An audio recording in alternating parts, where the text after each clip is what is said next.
A fines de los años 40, cuando aún la Unión Soviética era gobernada por el puño de acero de Stalin, un grupo de científicos rusos decidió llevar a cabo un experimento en que, a base de un gas estimulante, se mantendrían despiertos a 5 sujetos por un período de 15 días. Primeramente los 5 individuos fueron conducidos a un entorno cerrado a fin de que se pudiese monitorear el empleo de oxígeno, ya que el gas estimulante resultaba letal en elevadas concentraciones. A fin de observar cuidadosamente a los sujetos del experimento, y ya que en ese entonces todavía no existía el sistema de circuito cerrado con cámaras de vigilancia, se emplearon micrófonos y unas ventanas con vidrios de 5 pulgadas de espesor. Por otro lado, la habitación del experimento contaba con libros, mantas para dormir cómodamente, aunque sin camas, agua corriente, un baño y provisiones alimenticias que alcanzaban para que todos los 5 sujetos sobreviviesen un mes entero. Pero, ¿qué habían hecho los sujetos del experimento para estar allí? Estos eran prisioneros políticos y militares enemigos capturados durante la Segunda Guerra Mundial. Stalin había dicho una vez que la violencia es el único medio de lucha, y la sangre el carburante de la historia y, en concordancia con esa manera de pensar, miles de individuos habían sido torturados, enviados a trabajos forzados en Siberia, o asesinados con un tiro en la nuca. Pero el destino de estos prisioneros sería aún peor. Durante los primeros 5 días todo estuvo relativamente bien y pocas eran las quejas, en gran parte porque los habían engañado, prometiéndoles la libertad si se sometían a la sencilla prueba de no dormir por 15 días. Curiosamente y ya en ese breve intervalo inicial de 5 días, los investigadores notaron que, mientras más tiempo pasaba, los sujetos mostraban más propensos a hablar sobre eventos traumáticos de su pasado. El primer punto de inflexión vino después de los 5 días iniciales, pues los sujetos comenzaron a quejarse de los hechos que, según ellos, los habían conducido a terminar en el experimento. Sus miradas ya no eran las mismas, sus gestos y actitudes denotaban el inicio de la paranoia. La camaradería de los días pasados se resquebrajó y dio paso a 5 individuos desconfiados, que ya no hablaban entre sí y que murmuraban alternativamente en los micrófonos, tratando de no ser vistos por sus compañeros y evidenciando que pretendían ganarse la confianza de sus captores al traicionar a sus camaradas. En opinión de los científicos, los cambios conductuales de los sujetos eran un efecto del gas y la privación de sueño. Ya en el 9º día, uno de los sujetos de prueba comenzó a correr como loco por toda la habitación, gritando y gritando sin parar.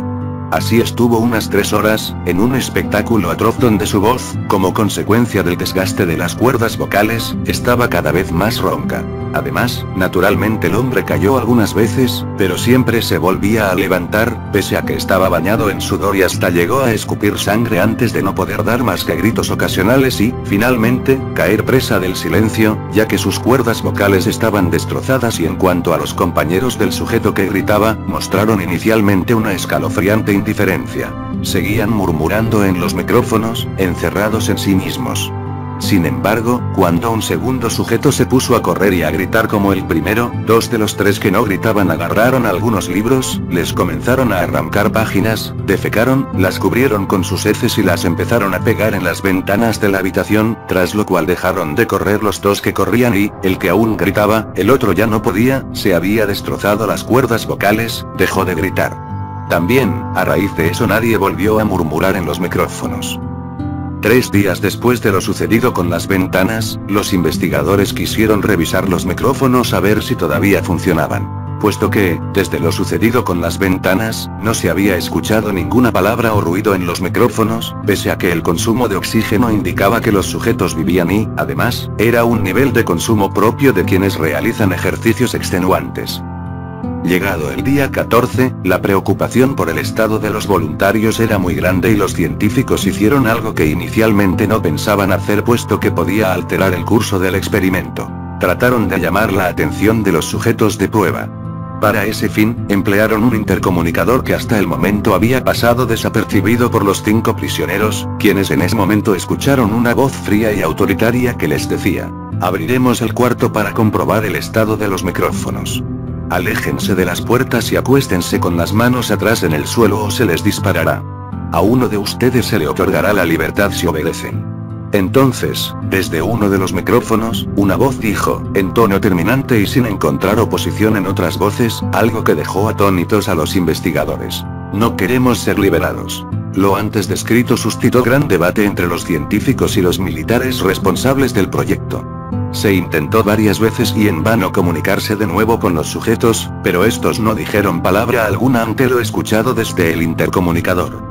Así pues, al anochecer del día 15 se decidió abrir la puerta de la habitación y ver lo que por días cubrieron aquellas páginas arrancadas y llenas de excremento que, como viles trofeos de la miseria humana, tapaban los gruesos cristales del maldito recinto. Antes de entrar, los investigadores extrajeron el gas de la habitación y empezaron a mandar aire fresco, pero entonces comenzaron a escucharse montones de quejas en los micrófonos. Eran 3 voces que, rogando en nombre de sus seres queridos, pedían que volvieran a mandarles más gas estimulante.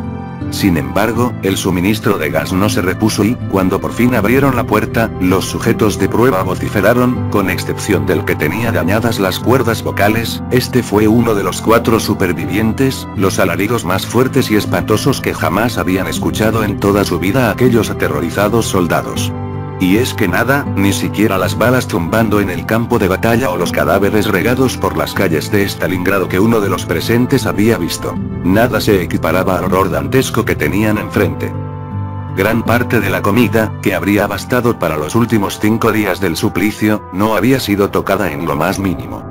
Todo el suelo estaba cubierto de una repugnante mezcla de sangre, agua, heces, orina, ya que el hueco de drenaje, que estaba en el centro de la habitación, había sido tapado con trozos de carne de las costillas y pantorrillas del sujeto muerto, cuyo cadáver yacía arrimado en la esquina izquierda del fondo, con la boca abierta, la cabeza ladeada, y la mirada inerte, aunque con un inusual gesto que parecía congelar la experiencia inefable de quien ha alcanzado la escabrosa cima del tormento. En cuanto a los supervivientes, estaban en tales condiciones que habrían hecho parecer criaturas de aspecto afable a los zombis. Se notaba que se habían arrancado pedazos de piel y carne con sus propias manos, ya que las puntas de sus dedos estaban destrozadas, y el hueso estaba expuesto en zonas donde no habrían podido sacar carne con sus propios dientes. Por otra parte, a más de las heridas provocadas por la carne y la piel que se habían arrancado, todos tenían muchas otras lesiones, la mayoría de ellas autoinfligidas.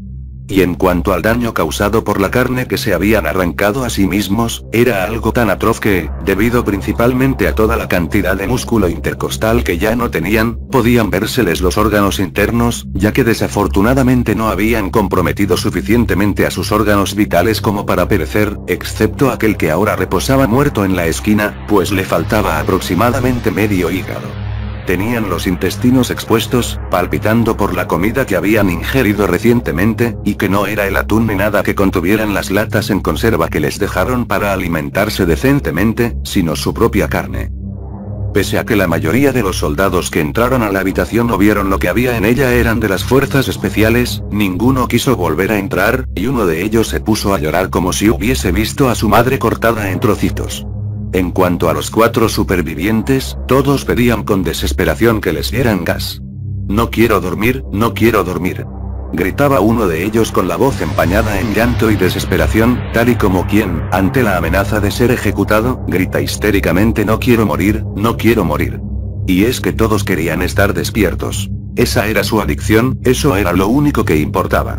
La dignidad, la esperanza, las memorias del pasado, todo se había hundido, el sentido de la vida se había reducido a la persecución desesperada de mantener los ojos abiertos, y el cerebro activo, no ya para pensar la realidad u orientarse en esta, sino porque, la sensación de vitalidad propia de estar bien despierto, había pasado a tener el valor de la vida misma.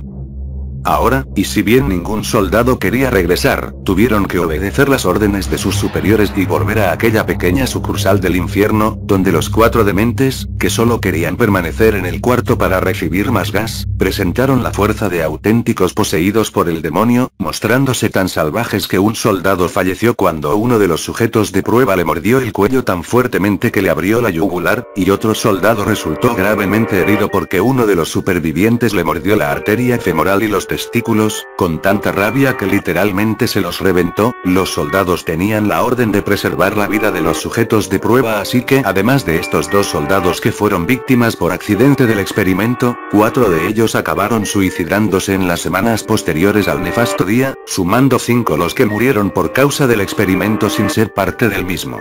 Otro caso lamentable fue el de uno de los 4 sujetos de prueba. El hombre sufrió una hemorragia después de dañarse el bazo cuando intentaba agredir a los soldados. Intentaron sedarlo, pero ni siquiera con la dosis de morfina multiplicada por 10 se consiguió controlarlo, pues seguía agitándose como un animal salvaje, y hasta logró romperle el brazo y las costillas a uno de los médicos que intentaban ayudarlo. Habiendo roto los amarres y estando fuera de sí, el sujeto fue acorralado en una esquina de la sala médica por los soldados. Nadie se le acercaba, todos se limitaban a impedir que la bestia humana cometiera más destrozos. «¡Más! ¡Más!», gritaba el sujeto, con los ojos desorbitados, la cara marcada por arañazos que se había autoinfligido en su desesperación por el gas, y las manos puestas en un ademán de ira, impotencia y súplica. Así permaneció por 3 minutos enteros en que su corazón latía al máximo posible. «¡Más! ¡Más!». Se escuchaba por toda la sala, primero como un alarido brutal e intimidante, posteriormente como un grito atenuado, después como un murmullo agónico y vencido, y finalmente como una boca abierta de cuyo fondo no salía otra cosa sino el silencio, triste presagio de la muerte que lo tocó cuando se desplomó de improviso. En cuanto a los 3 supervivientes restantes, a estos se los pudo inmovilizar y conducir a distintas instalaciones médicas. 2 de ellos, aún con las cuerdas vocales intactas, no dejaban de vociferar pidiendo gas. El tercero, que era el más herido de los 3, no pudo ser calmado con morfina, pero usaron un sedante distinto que sí lo inmovilizó, aunque su corazón dejó de latir cuando sus ojos se cerraron. Posteriormente, en la autopsia, se determinó que sus niveles de oxígeno en la sangre eran anormalmente altos.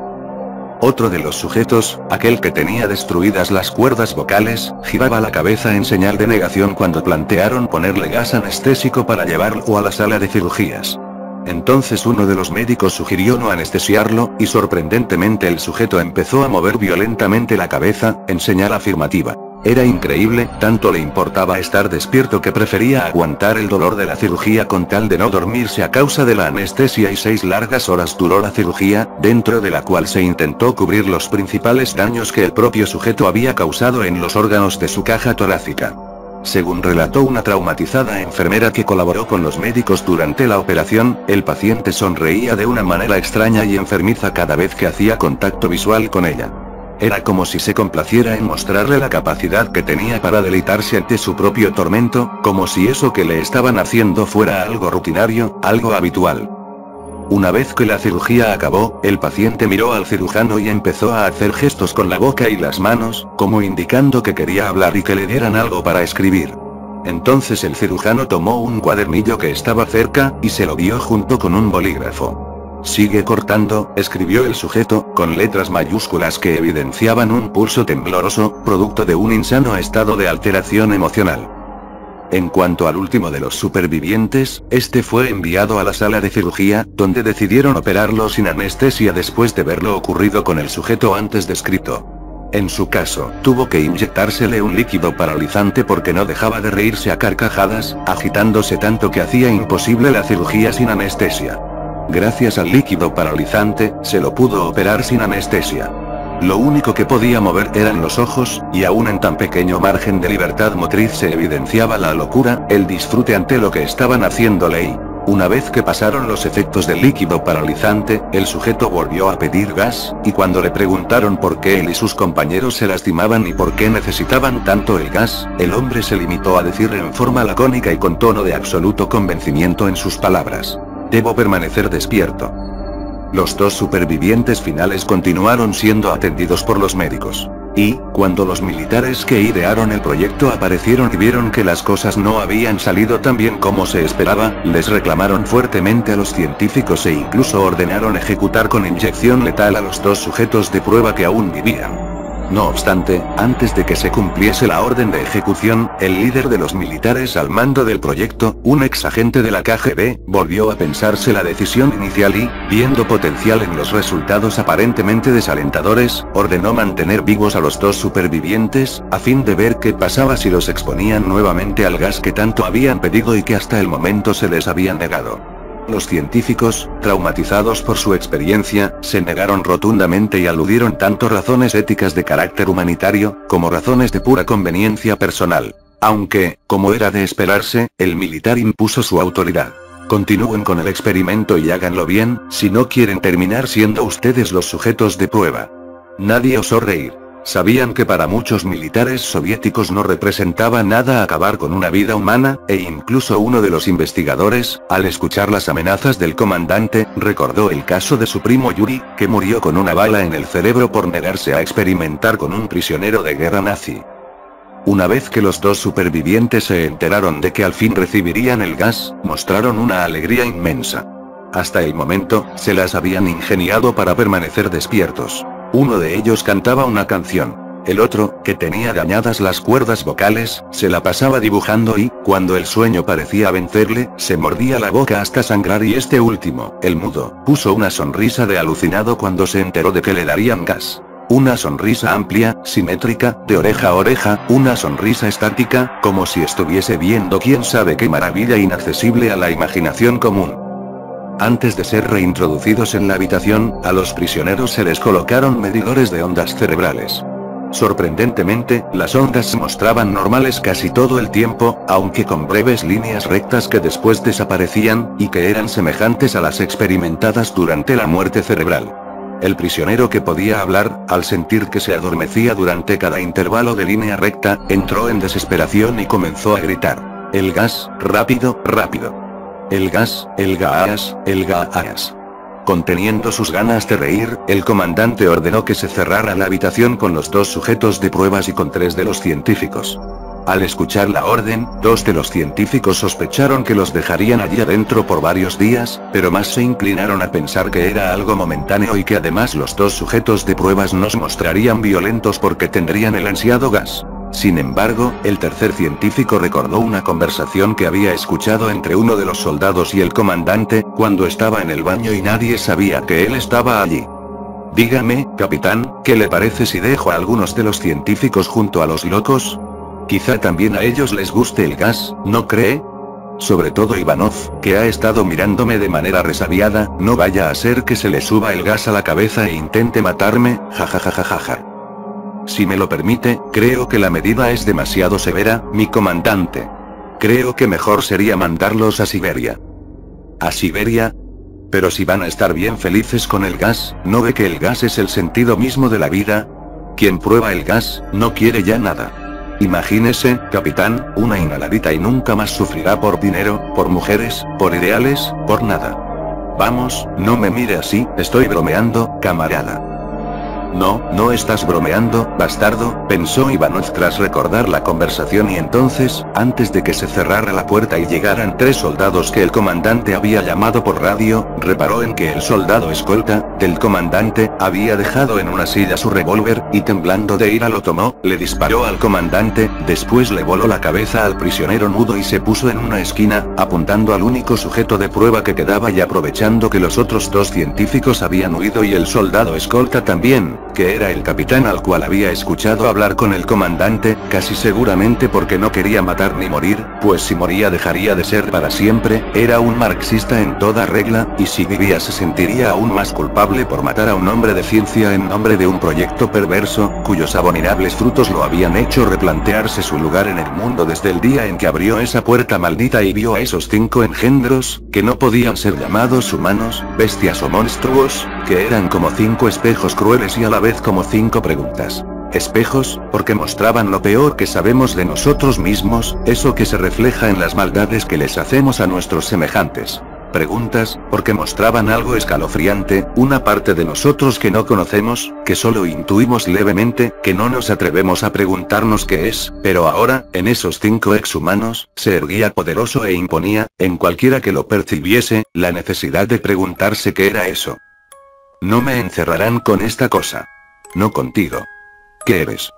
Necesito saber», dijo el científico de bata blanca, mirando a eso que tenía enfrente suyo, esperando una respuesta antes de que lo dispararan o lo detuviesen, cosa que increíblemente no había ocurrido aún. Con una sonrisa demencial y perversa, tal y como si fuera el portador de un secreto prohibido empañado en decadencia, el prisionero miró al techo, volvió a mirar al científico y le dijo con deleite, queriendo perforarle el alma con la negrura de una verdad encarcelada por la cordura: «Tan fácilmente te has olvidado de mí. Somos ustedes, somos la locura que está encerrada en todos ustedes. Somos la locura que ruega por libertad en cada momento de sus vidas, desde lo más profundo de sus mentes animales. Somos aquellos de lo que se esconden en sus camas todas las noches. Somos lo que duermen, silencian y paralizan cuando se van a su cielo nocturno, donde nosotros ya no los podemos alcanzar. Nadie habló mientras eso hablaba a través del prisionero, excepto el científico que sostenía el arma y, sin poder soportar el evangelio de la locura, apuntó al corazón de aquel demente y disparó. Casi tan libre, le escuchó musitar, sin creérselo porque acababa de destrozarle el corazón y allí, en la sala de control, sus compañeros veían que la pantalla de actividad cerebral no mostraba señal alguna de vida. Eso que habló ante el asombro de todos había callado por fin, pero solo en los labios del pobre sujeto de pruebas.